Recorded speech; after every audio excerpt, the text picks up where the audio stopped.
Hey everyone, this is Michael Bean from Vance Charter School, here to talk to you today about the school symptom screening tool.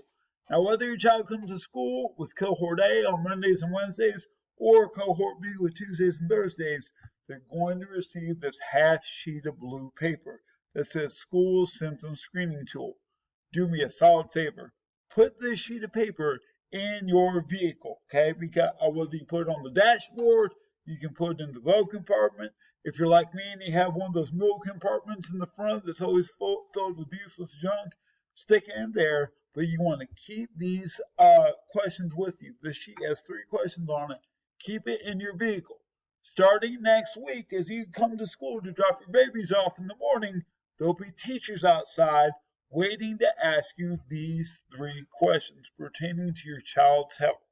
Okay, if you want to take a look at the questions, the first one says, has your child been in close contact within 6 feet or at least 15 minutes in the last 14 days with someone diagnosed with COVID-19?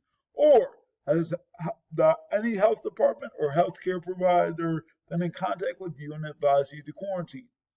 Obviously, the answer to that question is yes. Your child should not be at school. Please take them home. They don't need to be here, okay? But the answer is no. That's different. They can come inside and get their learn on, okay? The second question says, does your child have any of these symptoms? Fever, chills, shortness of breath or difficulty breathing, fatigue, muscle or body aches, new loss of taste or smell, sore throat, congestion or runny nose, or a headache.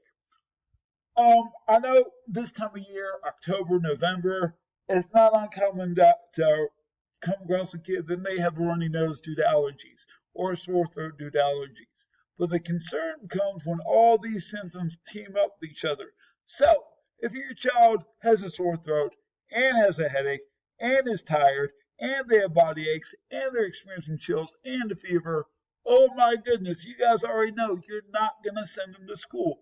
Keep them at home. Get them back healthy. They don't need to be exposing anyone inside school to what they got going on there, okay? The last question says, since they were last at school, has your child been diagnosed with COVID-19 or have been tested for COVID-19? Obviously, if your child's been tested for COVID-19, you're not going to come to school until you get that negative result. But, like I said, this is designed to help keep the kids safe at school and you safe at home, okay? So if the answer to any of these is yes, or raises a flag, then we're going to let the school nurse kind of take over and do her job, and she's going to assess the situation, and we'll go from there. But when you guys pull up to school starting next week, there'll be teachers outside waiting and willing to ask you these 3 questions. Now, they're obviously not going to read every single question to you word for word because it would take forever to get through the drop-off process. Instead, they're going to be waiting, then they'll probably say something like, hey, what's the answer to your 3 questions? No. Come on in. Let's get our learn on. If there's a yes happening there, that raises a flag. We're going to let the school nurse take over and do her job from there, okay?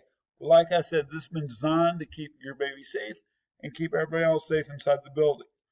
That's why it's very important that you keep this inside your car in case you forget what the questions are. So when you're pulling up and that teacher says, hey, what's the answer to your 3 questions? They're not asking you if you had your coffee yet. They're not asking you if you're wearing clean socks. They want to know something pertaining to your child's health, and that's very important to the rest of the school, okay? So, if you have any questions about this, feel free to contact the school. You can contact Dr. Mathis. You can contact Mrs. Finch. You can contact Mrs. Sarwhite, any of our school administrators. You can also contact Miss Winslow, our school nurse, okay? But definitely keep this in your car, and that process will start next week. As always, if you have questions, don't keep it to yourself. Feel free to reach out. I think that's about it. So, y'all have a wonderful day.